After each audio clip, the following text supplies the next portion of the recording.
never sat when you need to just pee? Welcome back to Stormwater Creek, y'all. Abe likes to sit when he pees. I'm challenging you. I'm not judging him. You've never sat down to pee. One time. I mean, when there's something coming out of the other hole in my body, Of course, that's not a pee. But, that's a poo. But every poop is a pee.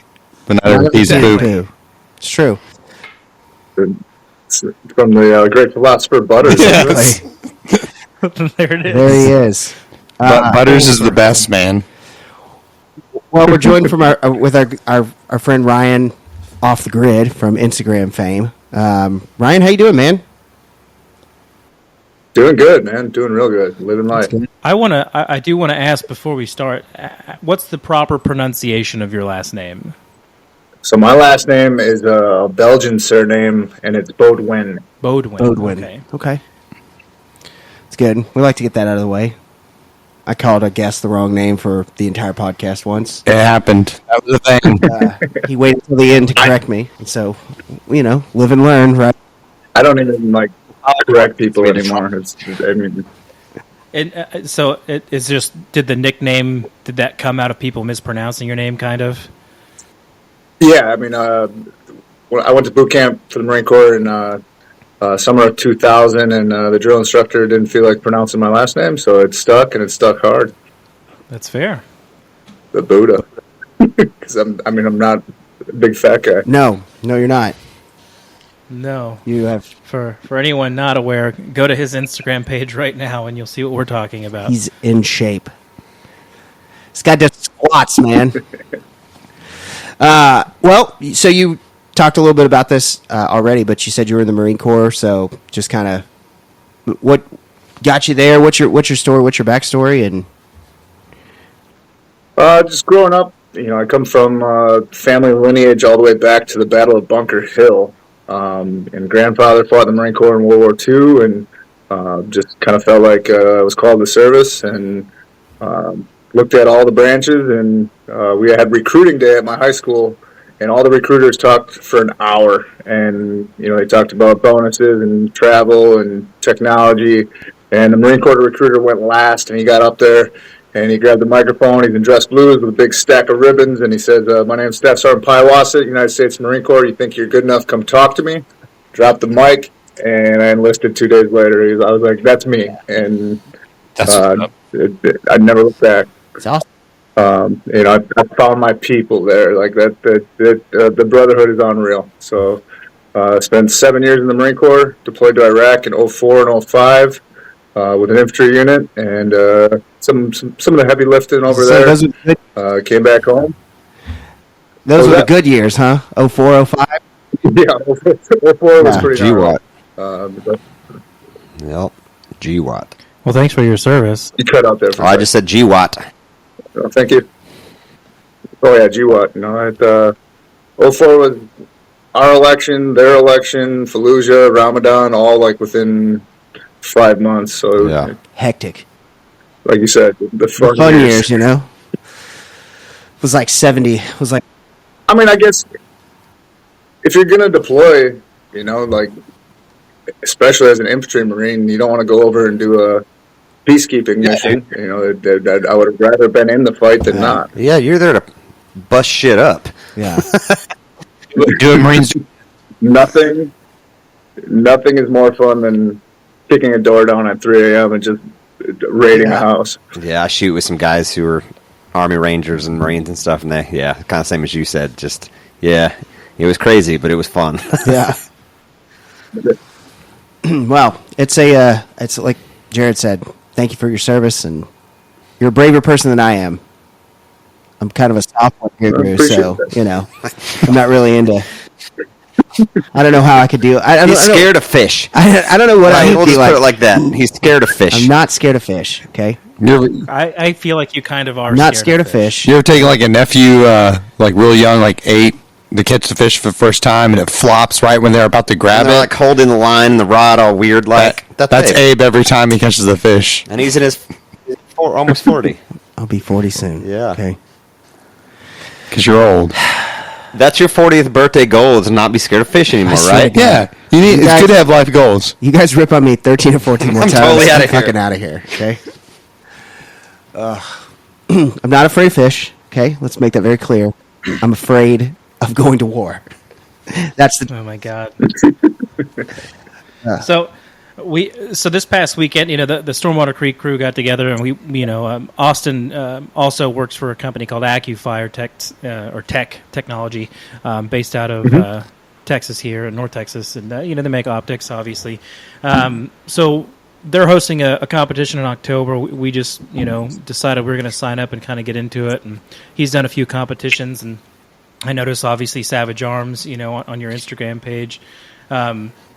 Obviously, you're a very experienced hunter, which I want to get into. Not quite yet, but as far as your background with your service in the Marines, as far as shooting competitions or any kind of long range sort of shooting, has that ever been anything that's been on your radar, or was that anything you ever did while you were in the Marines? Obviously in the infantry, everything's combat arms related. So you're shooting everything from, 2 or 3 grenade launchers to a Mark 19 grenade launcher to 50 cal to whatever. I shot expert, when we do qual, which is 200, 300, and 500 yards open sights. Now I think they do it with the ACOG. But I don't want to say I'm like, some sniper who's going to drop an elk at 1,000 yards, because I'm not. I much rather prefer to stalk an animal and blow a stalk and make a kill efficiently where I'm comfortable. 300, that's right there is about.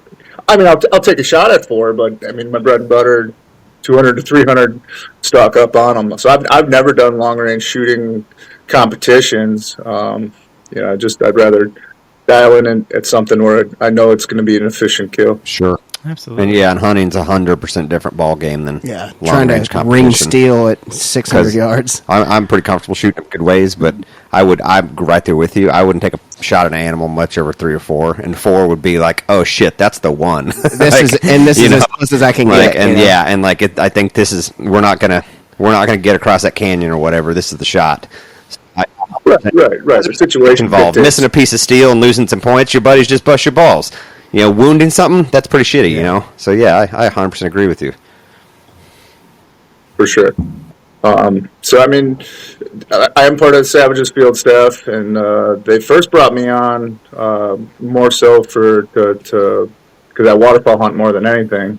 The Renegade shotgun had just come out, and I was kind of iffy about it. I had switched. I grew up on a Remington 870 pump, and I didn't come from a hunting family, so I bought that gun when I was 13. And I had to replace the stock on it. It was beat up, and it's still beat up. And I'd switched to a couple different semi-autos, and I wasn't shooting as accurately. And went back to the pump, and I was starting to grind pretty good. I was busting ducks, and they said, "We want you to try this." And I said, "Well, okay." And the first duck I killed out of the box was a Harlequin Drake, so I was like, all right, we're off to a good start. That's a really good start. Cool as shit. I shoot my PRS gun is a Savage 110 action. I love it. I got it as a 308 and shot the barrel out, and just recently rebarreled it to a 6.5 proof barrel, and man, it's a laser beam, and I've got so many rounds to action. It's so polished, like I love it. I've had it for so long now. And that's why I built it back out for competition, is just love it.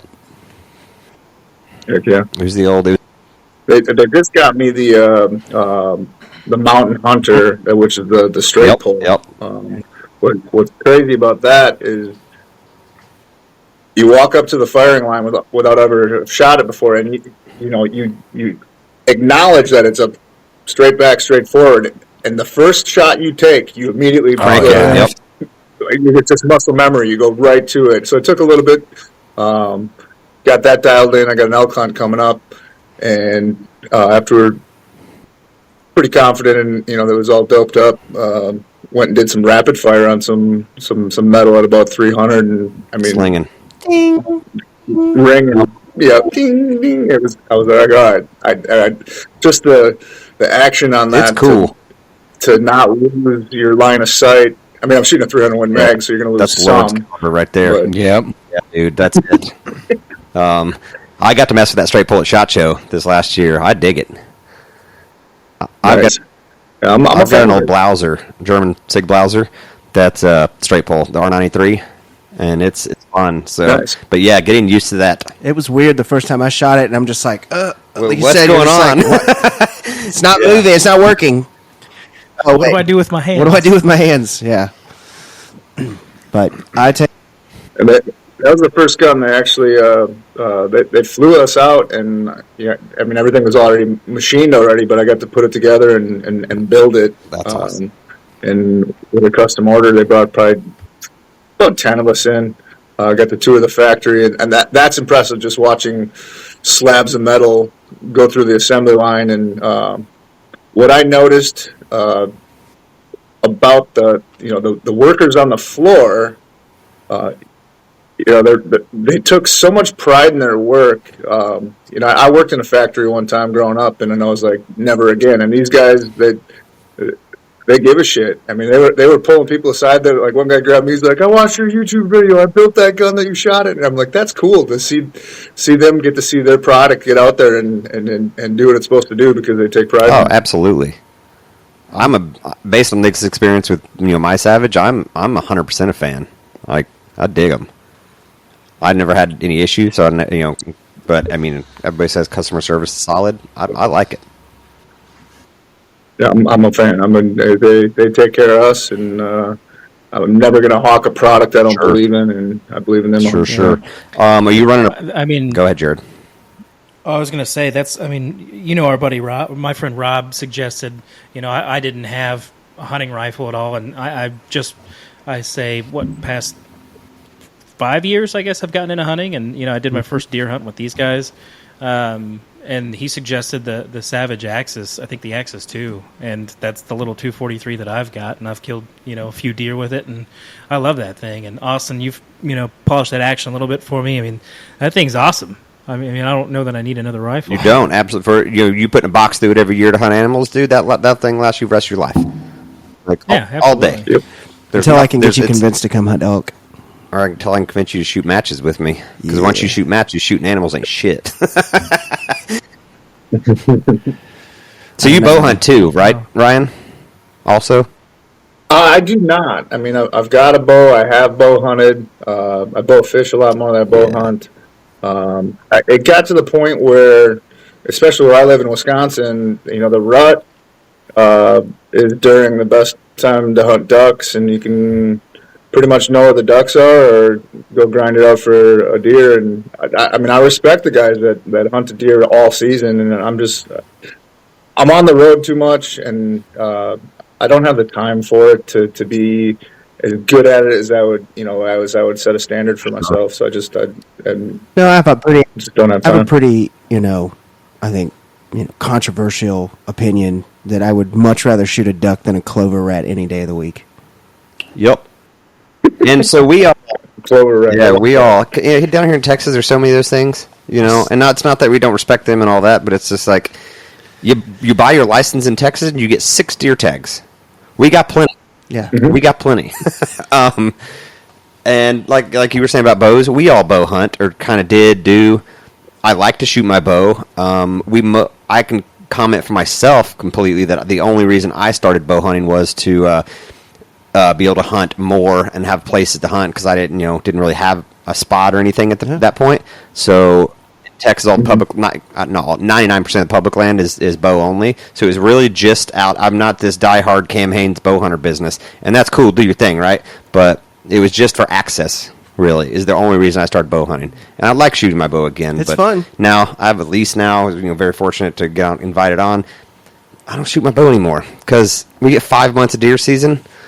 I'm gonna sit in a blind, bagged up on a rifle, and just whack them. Little cheeked up Tuesday. Stack 'em up. They're asking for it. Look Yeah. at them. Yeah, They're just exactly. asking for it. I can't wait for duck season. It's like full on, set into me of Yeah. It's coming, man. We're what? Let's say the 3rd. So we're just over a month out from teal season down here. Yep. It's Federal season. Do y'all get teal early teal up there? I forget. You do. I refuse to hunt teal up here early season just because I don't like shooting brown ducks in general. But I'd rather field hunt for Canada geese in the early season when you got family groups, and when you get into them, you're limited out, done, and a lot of the banded birds are family groups early. It's a fun early hunt. I'd rather bang on some geese than some brown teal at that point. I'll tell you something you're gonna feel sad for us about. None of us have ever Canada geese hunted. Yeah. We don't do it down here, really. Abe and I have done speckle bellies in southern Louisiana, and that's badass. And we've done snow. We've done snow, snows, yeah. But there's not really a I mean, thing they're down here, but they're tough. They're just very And hard we to hunt get public on. lakes, Yeah. and geese just aren't having that shit. We've scouted, had spots that were like covered up with them. They were all there. Went out in the morning where our scouting was all good, and they just went to private ponds and they were gone. Yeah. And it's just like, well, all right. Yeah. It's definitely on. The Canada season, or this area, we're right on the Fox River, which empties out into the Bay of Green Bay, and it's just all agriculture. The Fox stays open year round in some spots. So it's from September to close that you can bang on them all year round. There's guys that only hunt geese, field hunt. They won't hunt anything else. They won't hunt water, and you can get a couple coffin blinds or some A-frames and get 12 dudes out Smash there 'em. and make a pile of birds. And there's so many here that the pile's just putting a dent in it. And you can tell me it's none of my business, but where about in Wisconsin are you? I'm just south of Green Bay. Okay. I got an office up in Madison, and I've been up, I think, on tour. I used to travel with bands, and I've been to Sheboygan, and anybody from Sheboygan loves to say the town name. They love to say they're from Sheboygan. The two towns you just mentioned, two cities. Madison is probably I stay away from that place as much as possible. That's fair. It's on par, if not worse, than Berkeley or Boulder. It's 60 square miles surrounded by reality. Northern. It's just Yeah. Yeah. Yep. We got. And then Sheboygan, there's a running joke on a radio show up here that all they do is they read Sheboygan scanning reports, and there's some weird stuff going on in Sheboygan. Oh, it's like Abe and I go bear hunt with friends in northern Idaho, and where are we to? I'm dumb. Spokane. Yeah, it's like get in Spokane, get your guns, and get the hell out of that town. That Like state. Northern Idaho is good old fashioned like rednecks like us. Spokane's that. Like, yeah, let's go, man. Let's get out of here. I had a run in with TSA there, leaving bear camp, because they were hassling me about how they wanted to check guns and stuff. It's like, man, I know the drill here. This is not how it works, and I almost didn't make a flight. They pulled me off the plane to open a gun case and stuff, and like. After we waited almost. After we were there 2 hours. We were there over 2 hours prior. And we waited at the gate like 30 minutes. As you should. Yeah. And then they pulled me off the plane to open this gun case. And I kind of lost it. I was weak on a mountain. I could have been better. Wasn't very happy about it. Flying with firearms, it really depends on the airport. Some airports, it's just in and out, done, and it seems to be the areas that match politically to the Berkeley, Madison, Boulder that I just mentioned, that just decide that they're going to just be absolute dicks about it. Yeah. We just want to make this inconvenient for you. Yeah, That's how it felt. Yeah. It's like, what are you doing here? And in and out of DFW, nobody blinks an eye. Dude, they were like, hey, could you just show me that it's empty? I'm like, I don't think I'm supposed to do that. They're like, yeah, just go ahead and pull it out. I'm like, you want me to pull A gun out in the pistol airport? and a Like- rifle out in the middle of the airport? Like, these people are going to freak Like, that's out, not protocol. I know protocol. It's just, It's unloaded, man. Flying to southern Louisiana, I flew back with guns and a frozen cooler of geese, and all I got was like, man, y'all did good. So you can see the politics right there. He's like, dude, that's cool. I'm like, yeah, dude, it is cool. Thanks, Ryan man. was telling us about somebody who was it? Who was it that was telling me that they It was people at the airport, Delta, were telling us that people flew out of Spokane, killed a bear, had the meat with them, and TSA confiscated it all. No, they lost it. They lost it. That's right. They lost it all. Lost in transit and went bad and stuff, Yeah. and it turned into a lawsuit of sorts because the meat went bad. So that was all the shit behind that. Like just on that trip because of that situation, my guns went through our guns. We checked them together. Yeah, our guns went through. Left Spokane, went to Vegas, went to Atlanta, and then got to DFW 2 days later. And I had suppressors and NFA stuff in there, so I was pretty hot about it. Yeah. I mean, even when I have clients in Africa that are shipping trophies, Chicago surprisingly is pretty slick for the customs there. But if they live in the northeast part of the country, I tell them ship it into Dallas and have their customs deal with it. I mean, they're dealing with African trophies all the time, and then pay the extra shipping because if it goes into New York to their major customs hub, you may not get it back. That sucks. That's just ridiculous. Like, you just don't get... Like, how does something just go You missing? can just decide because you don't like something that you're going to affect my situation. Like, nah, man. It's ridiculous. We can agree to disagree. That's cool. But how about you don't work in a job where you're exposed to things that you don't like then? Well, but Get see, yourself another job. But see, that's the whole thing. Like here, where we have places where you can get permits for, like, say, waterfowl, and there's people literally here that'll put their name in for the draw for waterfowl or deer hunting on certain public lands just to take a tag up or to make the odds that much. Like, they do it on purpose. Yeah. It's a thing.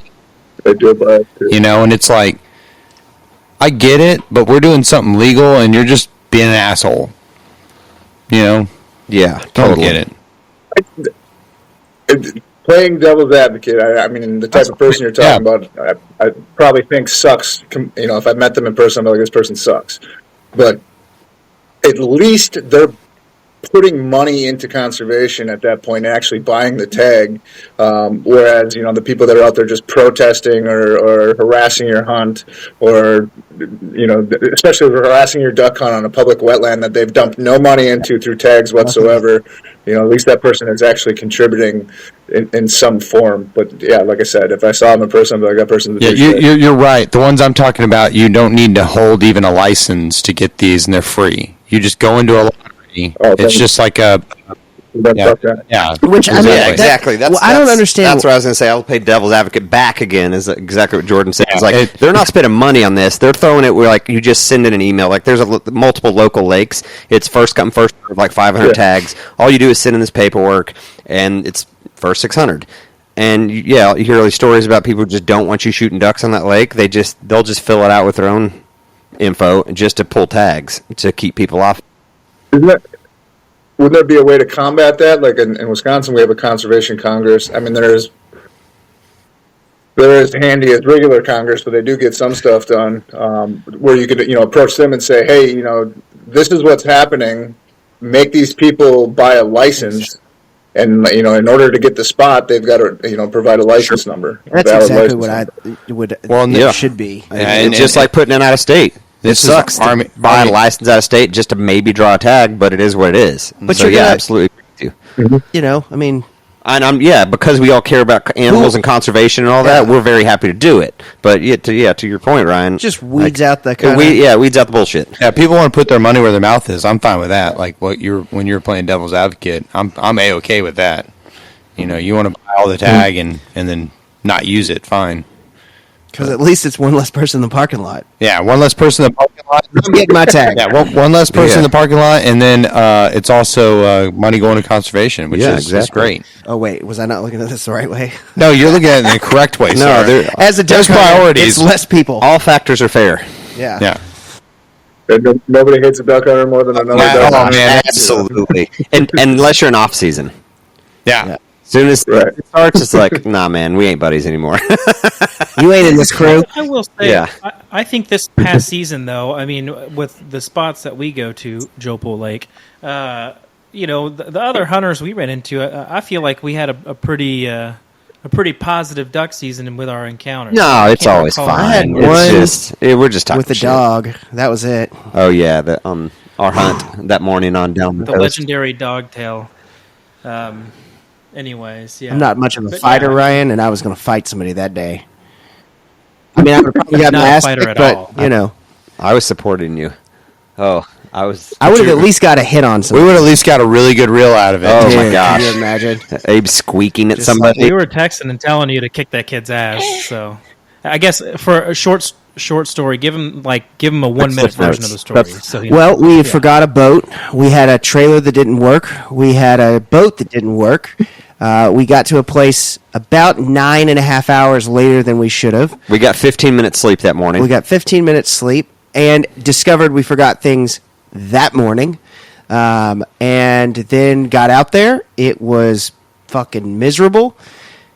Got set up. This guy set up right behind us with a dog that just started barking. And kind of got turned around on the way out, and so everybody was kind of a little chippy at each other. Then we all just banded our hate together towards this guy, and everybody bonded over this dude. And we were I turned around. This guy's dog was barking. I was like, "You could shut that fucking dog up, and if you don't like it, fucking come and get me." And all of a sudden, the dog stopped barking, and then we never heard it. We never saw anybody. Just disappeared. And then we shot a 7-man. Oh, out of the blue. In fog, thick ass. The fog rolled in, and it was funny because I remember we were laying there in the marsh, right? And Abe and I started eating Little Debbie's and smashing energy drinks. That's what's up. And because the fog came in so thick, it's like, man, these birds ain't gonna move through here like this. They're gonna fly above it or something. And then they start bombing in, 30 feet from you. Like, oh shit! One. I gotta put this old Debbie down and get to shooting. I hope you cram that And little they would Debbie in do your it face. like- Of course. I mean, not put it down. Come on, They would man. also Come do on. it Don't be in a quitter. weird way where they would just trickle in. It would be like 1, 2 minutes later, 1, 2 minutes later, 2, 3 minutes later, 1. And so it was just like this kind of, you would shoot and then be quick story, my ass. We're duck hunters, fishermen, and hunters in this general. big, I Come on, swear to man.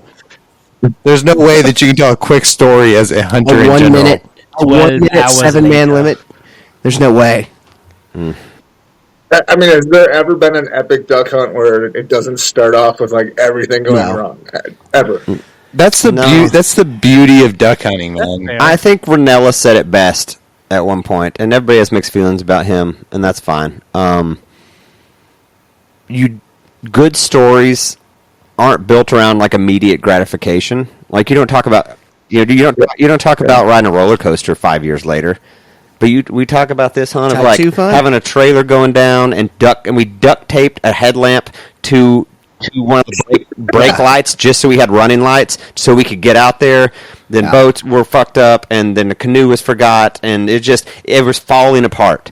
And we just no, keep going. And it worked out to be we just shot a 7-man on public land, crushed it. Yeah. And that's a story because we suffered. Well, even the suffering's cool. Even the ones you don't do good on, and just you kind of suffered and it sucked, but those are the good stories too. Like when me and Abe went and he left the gas onto his motor and flooded his motor, and we couldn't get it started and had to row out to a spot. We barely shot any birds, but man, what a great time! Yep. The time I jumped in the water because I was fucking stupid. I mean, that happened. I mean, do you have anything like that, Ryan? You give us a good one here. Oh boy! What's your story? When you're oh man, this one time this was stupid, but it was awesome. So we used to go up to the northwest side of the state, and me and my brother, the one hunts we get to do together is duck hunting, and we stayed up till I don't even know if we went to bed. I mean, we were just both pretty intoxicated. We've got the perfect plan going, and we both get into our trucks. I have the boat, and we pull out of our cabin, and he goes left, and I go right. There's no cell reception, so I'm thinking, well, what was his plan? So I whip the boat around and try to get to the lake that he was going to. Turns out there was a storm the night before, and a tree had fallen over the road, and I don't have a chainsaw. So, like the Canadian dude on the snowmobile, I was like, I'm just gonna send it. Yeah. Pretty sure. Where I don't know if it wasn't the ball joint, but it was a tie rod. Busted a tie rod and just kept going. Launched the boat. Went out there. I don't remember how many ducks we shot. I mean, we had like a decent day. But we get back to the launch, and there's all these different groups there that nobody knows each other, and you're just trading stories. And this boat from the middle of the lake comes full tilt, like just gunned, a little hand tiller, and he's just and all of a sudden, kind of like what's this dude's deal? Like he's coming up to the launch, and he's not slowing down, and he just beaches this thing. And gets out and takes like 2 steps and rips his waders off and takes a shit in front of Hell yeah. I was wondering. It had to go that bad. That's good. That's the story. When you gotta go, man. When you gotta go, Dude. Yeah. Just Dukes of Hazzard up the ramp. What was I going to ask? What's I expect you to do that this duck season, one of you, with your boats. Mine, God, please let it come back. yeah. Abe just needs his boat before season. Abe's boat's been in the shop for 8 months. With a blown head. Well, no, just a hole in a head. A hole in a head. A 6-bolt job. Yeah. 8 months. 10-bolt job. I'm told it will be ready this weekend or next. But I've also been told that for about 60 days now. You're getting close. Oh yeah, he's been Totally. sweating. He should be. We have a gator hunt in a few weeks, couple weeks. Yeah, I got a gator hunt. And Segway. Yes, we got, dude, I'm super pumped about a gator hunt. Mm-hmm. We got teal season,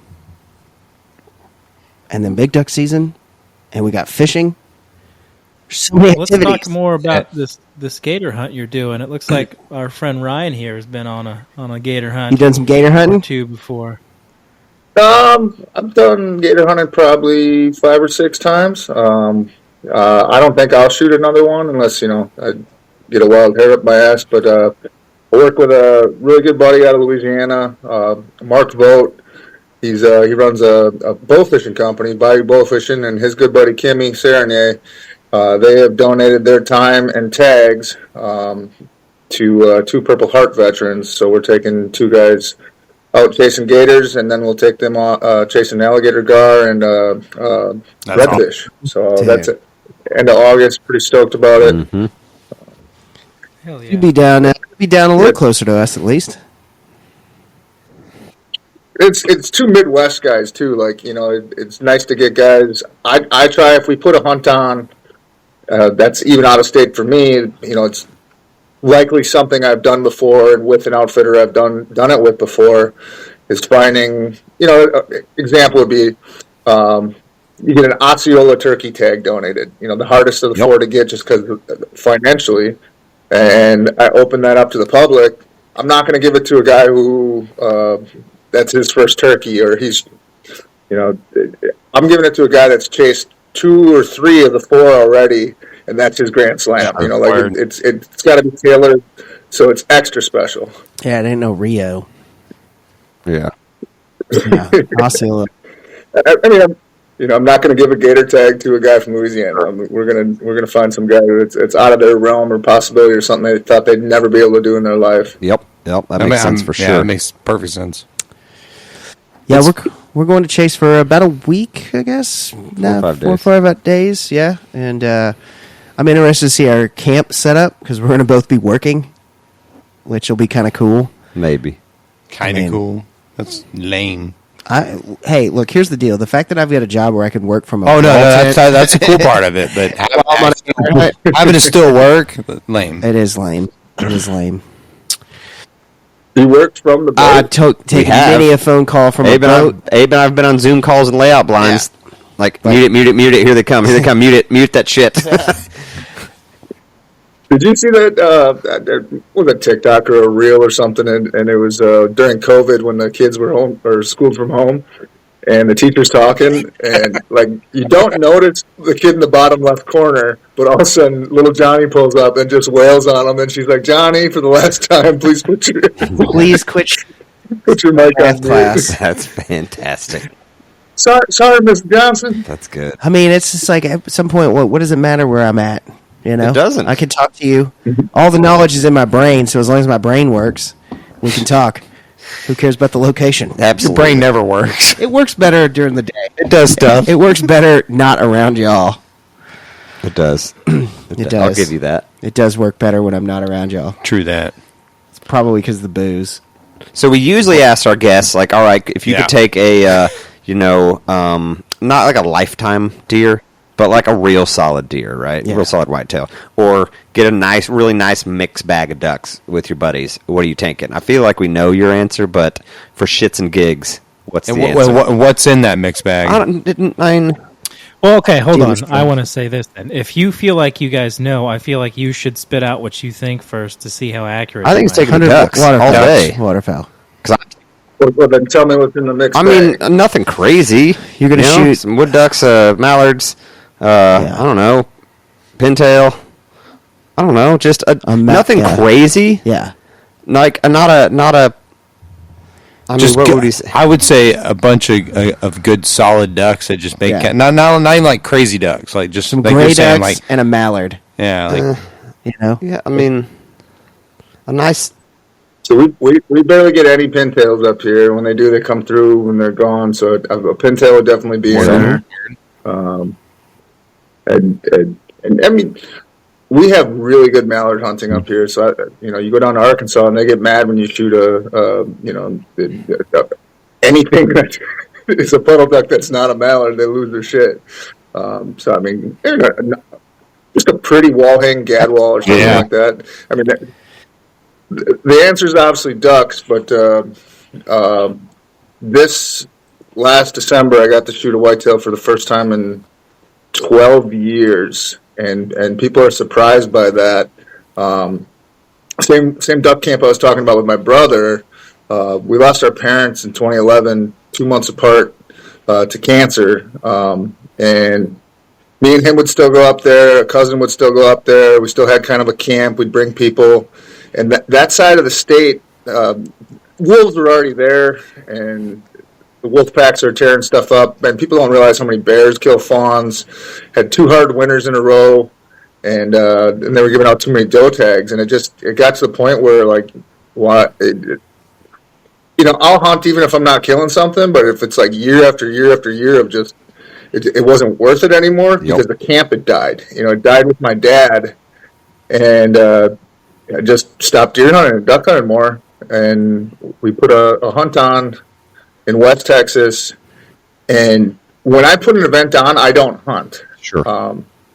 I had a Marine that was with me that I was guiding and filming, and I had told him, because he asked me, he's like, I follow your Instagram, I haven't seen a whitetail on there in a while, and I was like, well, because I haven't shot one. And I told him the whole story, and he told the landowner. So he shoots his deer, and 2 days later, the landowner comes up to me at the fire, and he goes, "You're hunting." And I said, "Sir, I really shouldn't if I'm putting the event on." And he goes, "No, I heard your story." He's like, "You're hunting." So I go out there, and the same guy that I took with me, he was sitting with me, and Mark, he was part of the event, the guy from Louisiana. And I think we rough scored at like 157. This absolute ape comes out, and I went full potato. Like I wasn't expecting that at all. I mean, I was trembling. I was actually dry heaving, and them two were laughing so hard. I shoot this thing, and then I'm questioning my shot, and they're like, "Dude, you're a killer. You smoked it." I'm like, "No, it was back." And then I'm dry heaving, and I'm like nervous. Wow, and I'm like, "All right, let's wait like 20 minutes." And then I was like, "How long has it been?" They're like 4 minutes. Holy shit! It feels like 3 days. Yeah. Like, oh my god. The sun literally just set. I swear to God. Let's go. Yep. And we wait long enough, and we go recover it, and I swore I would never cry on film, but like I just broke down because like all these visions of past deer camps, and the time with my family, which is what deer camp was more about to me than shooting a monster buck. I mean, that's just a bonus. Word, and I shoot the biggest buck of my life, and I honestly don't care if I ever kill another one. That moment for me. And then Justin the Marine walks up and he's like, "I watched you on TV kill a zebra and like not blink. And he goes, "This was better than shooting my own buck." My legs were jello, man. That's awesome. That's freaking awesome, man. It'll get you. See, that's a that right story. there. Yeah, that's a story, man. That's good. And that's what hunting's about. That kind of like camaraderie and having like a good story and the experience of it. It's more than just the actual meat and bones and all that stuff. Pulling a trigger. That's But easy. just like you said, you don't care if you shoot another buck again. That one has got way more meaning, and that's those kind of hunts. I think all of us will remember. I think we all have hunts that are pretty near and dear to our hearts. We're just like, oh man, that was it. And we're still not done. So we still have many years to go to stack those up again and again. Yep. Yeah, that's awesome. Thanks for sharing that with us. Oh, no Agreed. problem. Do you? I mean, I guess you said you didn't whitetail hunt much. I was going to ask if you just ran 300 Win Mag all across the board, which I fully support. But The first rifle I ever bought was a 243 Winchester, and I did not shoot that deer with it because I didn't even bring a rifle because I wasn't planning on being the shooter. But if I were to deer hunt again, I mean, the next closest thing besides guiding a veterans hunt will be my son, who's 4. I want him to kill his first deer with my beat up Winchester 243, which is also passed down from another side of the family. That's awesome. Jared and I got to go on.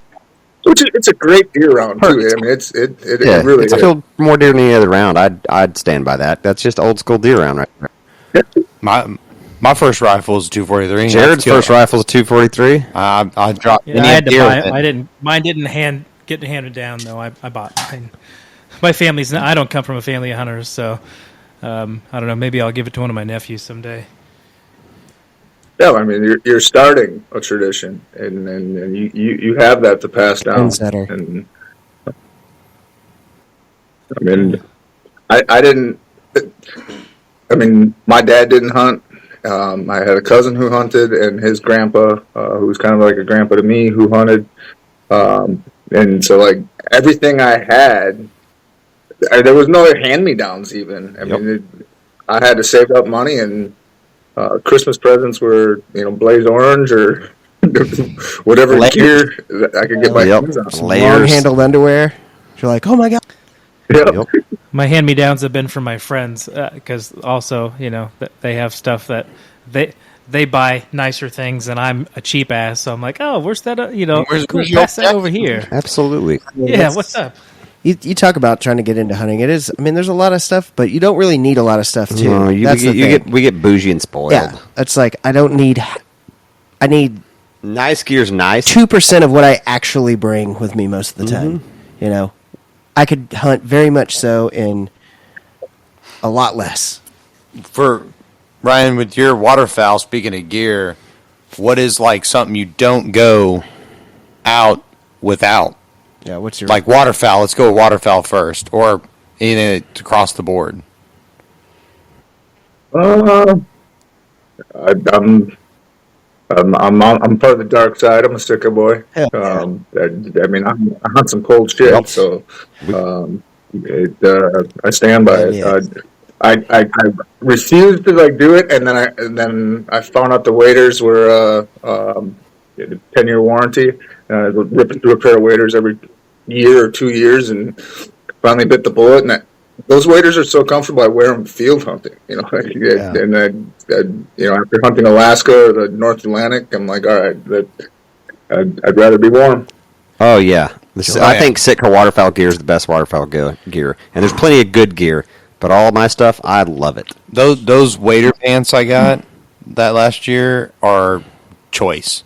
And I was the same way as you. I tried really hard to not be a Sitka person because everybody was, so all, oh yeah, rah rah, Sitka, and then I got my first pair and I was like, okay, yeah, I get it. I mean, it's better than being a First Light boy. You should have. Yeah, right. You should have both. Yeah. Their gear's quieter for bow hunting. I'll say that. Well, you don't bow hunt. And some of the harder, more hardcore duck hunters up here, they like to pick on it. Like, oh, it must be nice. Like, oh, the poor people will hunt over this blind, and I'm like, dude. Like, I mean, I embrace it. I laugh at it. I have fun with them. We're just picking fun at each other. I'm not cold. I'm not cold anymore. Sitka keeps a pretty good, heavy discounted section for a lot of their stuff, and that's how I got my wader pants. I found them on super deep discount. And when I bought the waders, Not the I don't know what I did. I was in trouble with the wife, so she told me I got to go sleep on the couch. So I went into the office, and I was like, "Fuck it, I'm ordering them." So I order it, and then I made a Facebook post about it on my personal page, saying I just ordered the Sitka waders, and she comments like 5 minutes later, is like, "What'd you pay for those? Like $400?" Exactly that. Yeah. every bit of that. Don't worry, Solid. I'm staying on the couch. Yeah. I mean, when you're already in trouble. Right. You're already in trouble. You might as well make a couple more slightly questionable decisions because you're already in the shit house. Oh yeah. Just drive that boat to the end for a second and then figure it out. You're doing life right. Don't worry about it, buddy. Mm-hmm.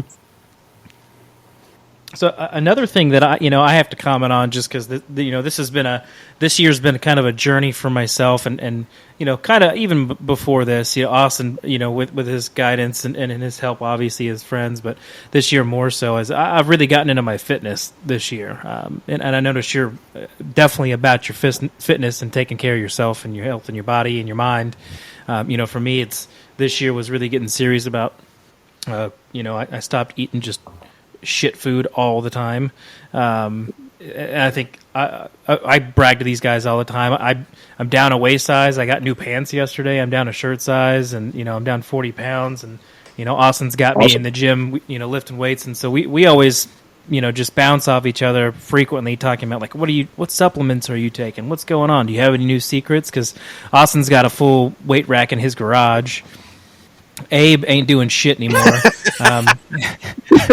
He ain't. And I don't care. I'll ridicule him for it because he knows he hasn't been in the gym. Not at all. And then Jordan's blue collar. He works his ass off every day. So I mean, his job is his workout. One thing I noticed, and I was just curious about, was this hard 75. I'm not too sure. You've wrapped that up now, right? You've completed that? I actually I finished it Thursday 2 weeks ago, and I started again yesterday. Oh wow! Was that? I did. It was life changing. Yeah. What is this? 75 hard. I don't know what that is. So 75 Hard is a program created by Andy Frisilla, who runs the Real as Fuck podcast. No bullshit type dude. The self-ownership, mental discipline. I noticed going into that, let me preface this that, I graduated boot camp at 145 pounds, didn't get into lifting weights until Iraq, of all places, left the Marine Corps at about 185, played college rugby at about 225, and I can fluctuate anywhere between 225 and 245 now. I've always, over the last couple of years, had the mass just from lifting and eating. But this program attracted me because I noticed I was getting mentally lazy. I was going through the motions. I wasn't pushing myself. I had this elk hunt coming up. I hadn't cardioed in over 2 years because it helps me keep weight on. And I was in for a rude awakening, so I wanted mental discipline and mental fitness. And he preaches that this isn't an exercise program. This isn't a weight loss program. This is a mental discipline building exercise. And I will tell you, after day 4, I was firing on all cylinders. Throughout the whole program, productivity, you get up in the morning and do your cardio at like 5, that sets the tone for the whole day. You get your lift in and just eat right, cut out alcohol, which is something, to be honest, I've struggled with my entire adult life. Finishing it, I went right back to it, and I was like, nope, I'm going back. It had changed me that much that I knew that's where I needed to go back to, because I'm better without the booze, and I'm more structured and I got to. If your mind is right, your body follows. Yeah. Explain the program to them. I'm familiar with Andy and all that stuff, but I don't think they may not have heard. I have no idea. The program 75 Hard is 0 alcohol. It is a gallon of water a day, a diet that fits your body goals, 2 workouts a day, 45 minutes each. One has to be outside, no exceptions, no excuses, no substitutions. 10 pages of self-improvement reading and a selfie to track your progress for 75 days straight. And if you miss one, you start over or you don't complete it. Yep. Sounds interesting. It does sound interesting. 2 workouts a day. Just quite the wordsmith over here. That's A lyrical wordsmith. That sounds cool. That is My neat. name is Gosh. Abe. I'm just trying to think about how, like, two That just- workouts, I mean, you have to thinking get up about, early like- morning and do it in the evening. You don't have a routine. It's only so, 45 minutes. Yeah. I got a lot of I mean, watch. I started it in end of April, so I was mid swing in our turkey season. I probably didn't kill some birds because of that. I would get up at 3 a.m, go turkey hunt. I would go do a cardio right from there. Go eat. Go do another workout. Go hunt the evening, and then make dinner and go to bed, all while having a family. So I will say my wife was fantastic and accommodating. So I mean, I had somewhat of a time span to do it and complete it. Moving into summer. I'm going to try to do it during hunting season, but I mean, I got to be real too. That especially if I'm running hunts and it's balls to the wall and around the clock type work. Yeah. Without adding all that in, I gotta figure out a way to, try at least keep most of the habits. And I mean, there's no way I could do it during the swing of things. Absolutely. Running hunts and entertaining and you're having people around it's tough. It's exhausting. Yeah. It's constant. For sure. Yep. I feel you. I like snow goose season. You got 6 guys who are all professionals, who are grinding it out every day, running brushing blinds, running decoys, entertaining clients, making sure food's there, getting clients to and from. And, you can choose at the end of the day to get another hour of sleep, maybe a meal or maybe a shower. And you're just, by the end of it, everybody hates each other, but not, it's not personal just because it's just that hard. For sure. Yep. It's a grind. It's like spending time on a mountain with somebody. It gets. You gotta have a special relationship. Yeah, It's very true. You get tired of each other when you're in the middle of the grind. Absolutely. And when camp breaks, everybody's ready to be done. They're like, "Fuck you, love you, see you next season." Yeah. Don't talk to me right now. We're still cool. I still love you. Don't talk to me. We're done here. Yeah. Yep. No doubt. Been there. Well, what's your favorite duck? Like, everybody's got a favorite species, right? I feel like. What's yours? Ooh. Yeah. Favorite duck got shot. Yeah. The king eider is tough to beat. Yeah.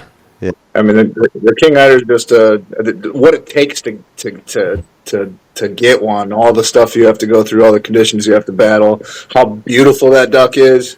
I mean, that's the pinnacle right there. I mean, if you're going to try to finish the 41 or the slam, I mean, going out there and almost dying 5 days in a row.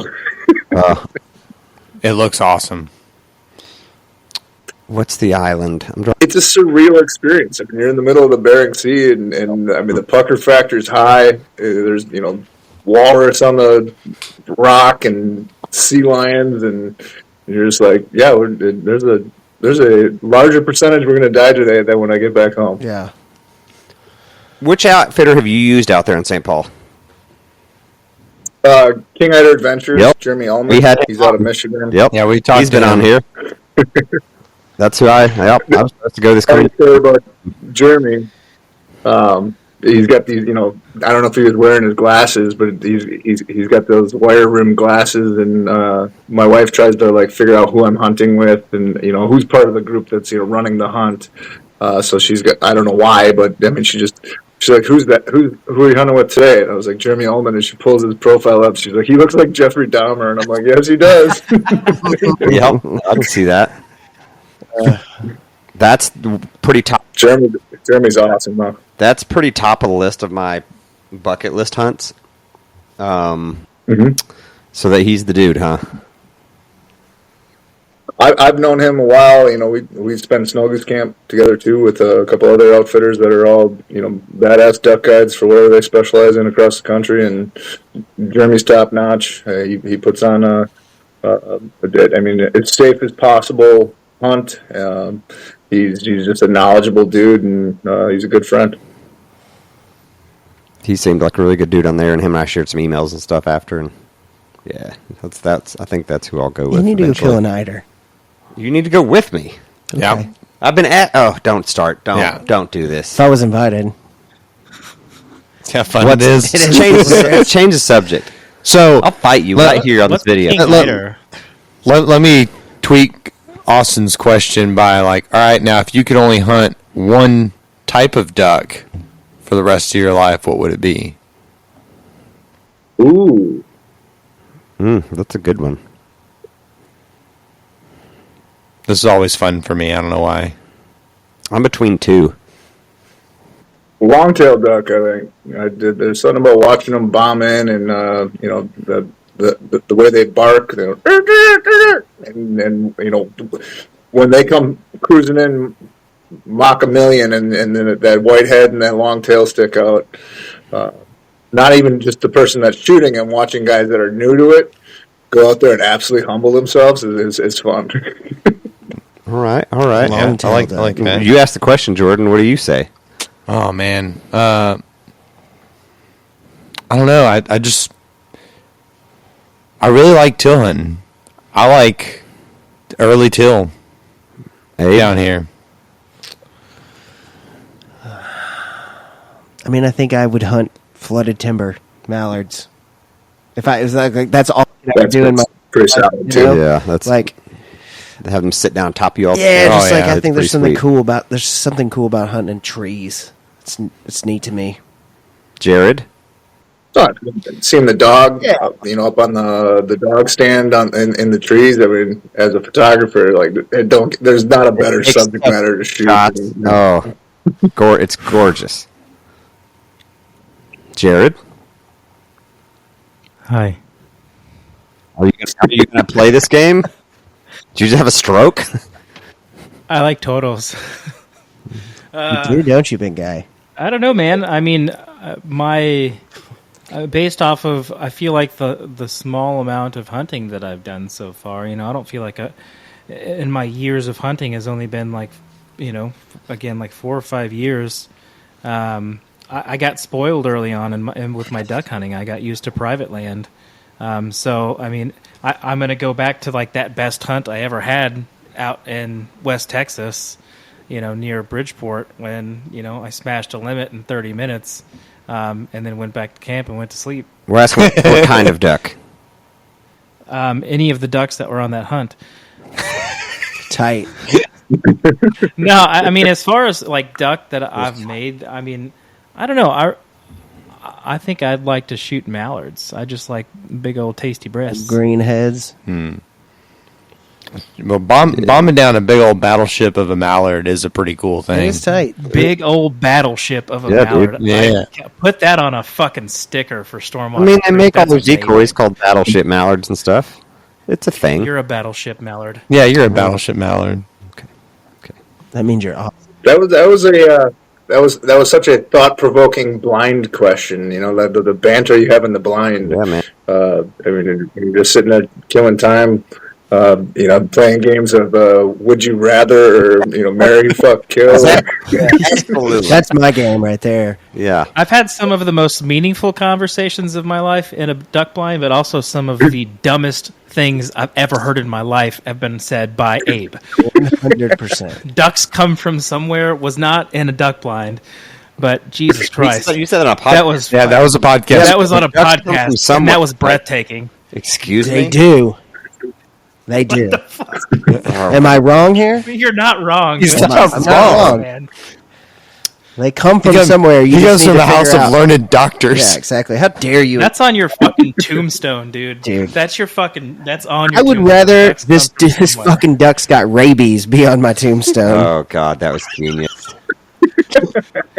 Just We got drunk at drunkish Abe's in the house in his pool, and for some reason we decided to put decoys in the pool 'Cause we're in the duck middle of hunters. summer. And we were And it's- drunk on a And Sunday. Adam, he just grabs one and starts acting like there's a jerk rig on it, and he's like, "This fucking duck's got rabies," and we were all drunk and thought it was hilarious. He's wrestling a decoy in a swimming pool. Margarita drunk. Yeah. It was awesome. There It you was go. a great time. Yep. Yeah, it's good stuff. Like a true American. Yeah. Awesome. So, Ducks. what's up next for you, Ryan? Like, what's the next big veteran hunt that you're hosting, or what's a personal hunt? Like, what's on the horizon for you? So we just talked about gators. Got that coming up at the end of August, Right. up into the beginning of September. When it comes to early goose here, a lot of buddy hunts. It's pretty much the only time of year that I can hunt with the people I know locally, and not have a camera and not have to worry about Non-working kind of. anything, but just enjoy it more. But then come mid-September, I have 1, 2, 3, 4. I think I have 5 Purple Heart bear hunters in the north central part of the state and the northwest part of the state. It's sitting over baits, and I think we might run dogs if we can get a guy that's, because in the state of Wisconsin to transfer the tag, they have to be a Purple Heart recipient. So I mean, the guys that are amputees aren't of the lower extremities aren't going to be as able to chase hounds. So if we get a guy that's got a shrapnel wounded in the arm or something, we might run some dogs. And then that goes into early October, and then I have a bull elk tag in the Bighorn Mountains. I have not shot a bull yet. 0 for 1. So waited 13 years for this tag, and kind of stoked. I mean, I'll be happy with whatever I get, but I would like one big boy for the wall, and then I'm good. After that, then it's waterfowl crazy until February. one deer hunt, in the same deer hunt that we did with the where I got to shoot mine in December. I've got waterfowl in Lubbock for cranes. Be my next question. What's that? Let's Sandhill. It's the best. We go out to Lubbock with a buddy. We try to go every year, but it's so much fun. Love that hunt. It's pretty cool. I mean, just how good those birds taste. Oh God, We yeah. go from Lubbock all the way to Stuttgart area for a vet's hunt for specklebelly, and I mean, most people that don't get to hunt them don't realize how good those birds are eating too. Delicious. Have you eaten all yours? Oh yeah, that's all been gone for Really? a while. Mhm. I still got a couple. I was organizing freezer yesterday, actually. I did trade 2 for some barter for some pool work. No, you just give them some. Gave him some ducks. You don't have a pool. He You live on a didn't canal. ask for them. No, he didn't ask for him, Yeah, but you he said, was man. not going to charge me, and I gave Yeah, him ducks so you just as gave a thank you, man, Absolutely. and some geese. It was a gentleman thing to do. Yeah, for The sure. guy was like, "I'm not going to charge you for this," and I was like, "Come on, dude." And we had been talking about hunting. I was like, "Well, hold on a second." So I went and fetched up some duck breasts and some geese, and I was like, "Here you go, man. Thank you." He was like, "This is better payment than money." It's like, you should say that. Good. That works for me too, homie. I'm cool with that too. Seems like an equal trade. That's after specklebelly, we wrap waterfowl up with tree ducks in Florida, and then hog dogging starts, and that is something that I've done within the last 3 years. I think 6 times now, and I can't get enough of it. I want to run hogs. I want to run dogs on hogs. You That'd do? be cool. Yeah, I think it'd be kind of neat to do once. It looks like fun. Yeah. I mean, I feel like it's The first time you do it, especially in Florida, in Texas, I mean, you can see a little bit more in the in the brush. In Florida, you're in these like palm grove, sawgrass, palmetto, and when the hogs and the dogs are moving through it, it looks like, when Predator turns invisible and is like running through the jungle, like, because they're so low to the ground you can't see them, and like the first time you ever do it is just as exciting as the last time. I literally can't get enough of it. My wife is like, "You're gonna get gored eventually," and I was like, "Yeah, probably eventually, but chicks dig scars, so let's do it." All right. Scars have good stories. Yeah, sounds like fun to me. It sounds like a blast. So when you're going to do the dog and hog hunting, or hog, are we calling it hog dogging or dog and hog? Yeah, hog dogging. Hog dogging. When you go back, are you? Because I kind of went down the rabbit trail on your YouTube channel. Are you going out with those same guys that are in that YouTube video of yours? Well, I've done two. One was with guys out of Laredo, Elliot Carter and Austin Kay. But the guys in Florida, we're doing the veteran hunt with them again. That's probably the video you saw with Seminole Prairie, right in Okeechobee area. Yeah, we'll be with them. I think we're gonna run 6 guys this time, so it's gonna be a barn burner, but we'll get it done. Those dogs. That's all they do every evening is hunt hogs. So I mean, they're top notch pack. The guides are awesome. We'll get it done. Awesome. That's pretty sweet. That does sound fun. Have you done any of the iguana hunting in Florida? Because I'm interested in that. That seems like just a kind of a party. It needs to happen. One of the guys that actually hangs out over at Seminole Prairie, he's got quite the following. Python Cowboy. Yeah. He chases snakes and iguanas. He's been there a few times when I was there, and we need to sit down and make that happen. Maybe do an invasives video about all the different invasive species that he's dealing with, and turn it into a guide service because people want to go do it. And I mean, they just go down the causeways and pop these iguanas with air guns, and he's got his dog. I mean, the dogs go retrieve the iguanas just like a duck. Awesome. I'm like, that's freaking awesome. Max would go Hell get yeah. iguana. There's been a guy going around with, I think it's a wire hair, and that dog looks awesome. And it's all about, it chases them Snatching down them and up. snatches them out I think that's live.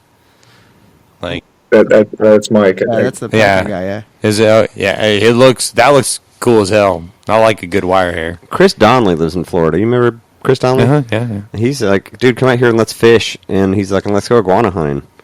I just need Okay. Sold. I need to make that happen.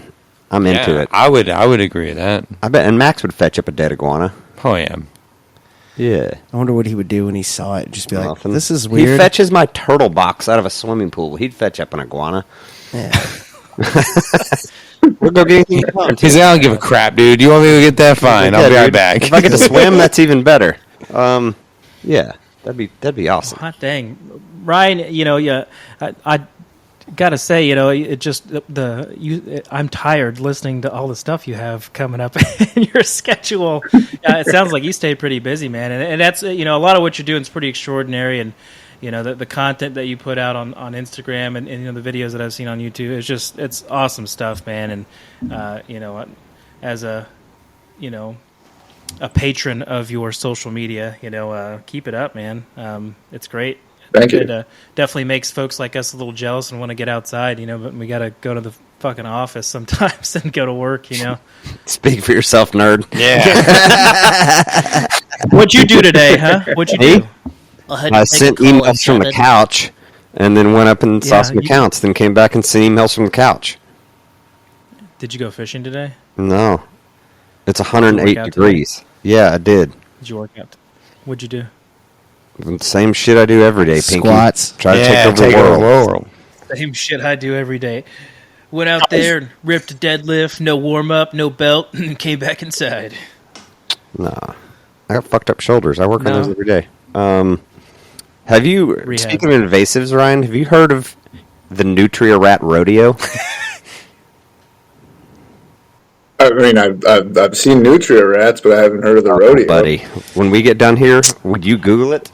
It happens in Venice, the last of February every year, last weekend, I believe.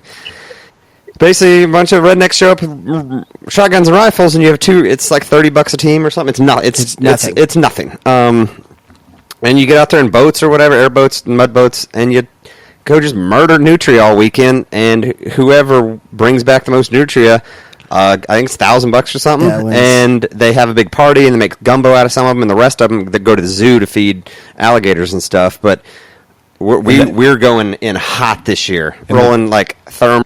Awesome. Suppressed ARs, thermals. We are taking 2 or 3 boats. We may have an airboat in tow. Like, this is gonna be our first year, and I could not be more excited for this. It's going to be awesome. Oh, some good old fashioned redneckery in the swamp, and the videos.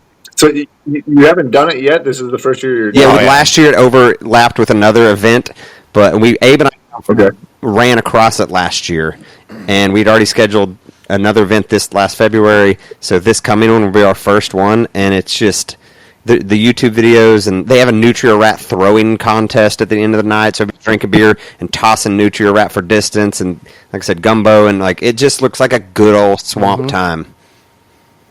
God bless Louisiana. Absolutely, man. And they tear up, they eat all the plants, so all the erosion horrible. gets so much. They just tear shit up so bad. It's like, so we can go like kind of party in the swamp and shoot a bunch of nutria and help out and For conservation. for conservation. And I mean, sign me up. I think that's all awesome. day. So yeah, we're dragging boats all the way to Venice, and it's going to be awesome. I got a buddy down there too, so maybe I'll hit him up and see if I can You, head on down. yeah, man. Like, and if you go, like, we should all definitely sit down and during it one night or something and hang out and talk about it, because it just looks like a blast of doing 100%. running around boats and shooting shit. It's pretty cool. I'm game. Yeah. Duck season. And everybody would tell about it. They're like, "All right, yeah, man." I'm like, "All right, it's not just us who Yeah. thinks this badass, because everybody." I mean, just hey, how would you like to spend a weekend getting hammered and shooting rats in a swamp? On fun boats. Yeah. Okay. Like, oh Okay. I'd no. like to get hammered. Yeah. you don't have to. You don't have to get hammered. I mean, it's fun in general. Exactly. We're going to be running around at night with thermals and toilet paper nods. Well, I have heard that that same area in Venice, a guy had a water buffalo that was high fence, and one of the hurricanes knocked it down. So there's some free range feral water buffalo in there too. So Okay. I think they're fair game. So. Yeah. That sounds like fun as well. All right. So I'm gonna go look for buffalo, and y'all shoot the rats. We're just gonna shoot rats while trying to find I'll drop a buffalo. pin, and you come to me if I find them. What would you even do? How would you even get that out? Son, I will worry about that when it's dead. Cut it up. Whatever. That sounds like God. afterward Like, problems. That's a tomorrow problem. Yeah. I'm not. I'm not trying to be the best at planning. Can you imagine I'm trying to be the best Can you at imagine coloring. having a Cape buffalo on your wall, and somebody's like, "Oh man, did you get that in Africa?" Like, Actually, I got that in Louisiana. Louisiana. No, you say Venice. Venice. I got that in Venice. Yeah, I got that in Venice. Yeah. Then they're even more confused. Oh. Just like, what? Okay. That is neat. Like the gondola? Or like gonorrhea, but Oh my god! And So Ryan, Wrong. we're familiar with where to find you, but just for the listeners, where can people find you? Where can people read about you? On your, I know you do a lot of Shameless self plugs.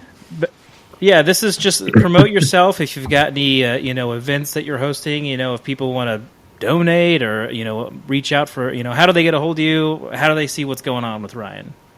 I mean, I check my personal public pages the most often, and Instagram, YouTube, and Facebook are all under Ryan Off the Grid. But the nonprofit's called High Point Adventures. And if somebody does want to donate, they can get a hold of me and we can set that up.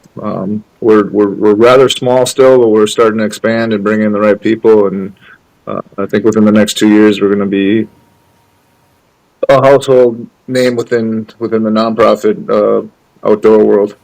Awesome. that's awesome, man. Cool, man. Your Instagram's always good. We'll take a look at it. Yeah, absolutely. Great. Dig it. Well, Ryan, I know these guys feel the same way I do, but really appreciate you taking the time out to hang out with us tonight and, dealing with awesome. some of the buffoonery on our part. I think I feel like we're pretty mild tonight, so you got a good night. Normally it's wheels off, and we're all, Sleepy. just dumb. Everyone's tired and sleepy right now. We got to buck up. We got to get it going. You need to get your sleep now because it ain't Exactly. happening in 90 days or 60 days or whatever Sleep it in is. February. Exactly. Oh my God, yeah. Get it in. No, the I weekend. appreciate the banter and the weirdness. It's birds of a feather flock together, right? Oh, yeah, You know, man. it's, I think duck hunters in general are. Yeah. You gotta have a screw missing to be a duck Oh hunter. my Birds. gosh. Oh, Dude, you're not when, lying. When somebody's like, I think I want to duck hunt, I'm like, you don't. It's stupid. I mean- you absolutely don't want What to. do you think about being cold and wet? And not sleeping. Yeah. Just like dragging plastic ducks to a swamp and standing there How for much hours. How much extra money don't you have? Yeah. Exactly. We should start calling the non-duck hunters normies. And if you get the normies out there, that they're like, yeah, you're not weird enough for us. No. Nope. Exactly. That's had to be one of those stickers with the red circle and the line through it that just and then says normies behind Okay. it. I like it. Done. Done. I'd put that on my boat. I know Oh, a well. guy who knows a guy. Robbed a guy. Who robbed again? Well, man, thank you again, Ryan. Thanks for everybody Appreciate listening it. to our podcast as well. You can follow us at Stormwater Creek if you are new to us and you came to us because you're a Ryan fan. You're like, who is this people he's talking to? Who is this, people? Who is this You people? take double take and you're like, what just happened? Who are these guys? Who are these guys? Stormwater Stormwater Creek. out. Cube Rayleigh. Stormwater Creek is the best. Grinch, the captain. Aim, the helper. Jordan, the problem solver. I hope you like Stormwater Creek. Stormwater Creek.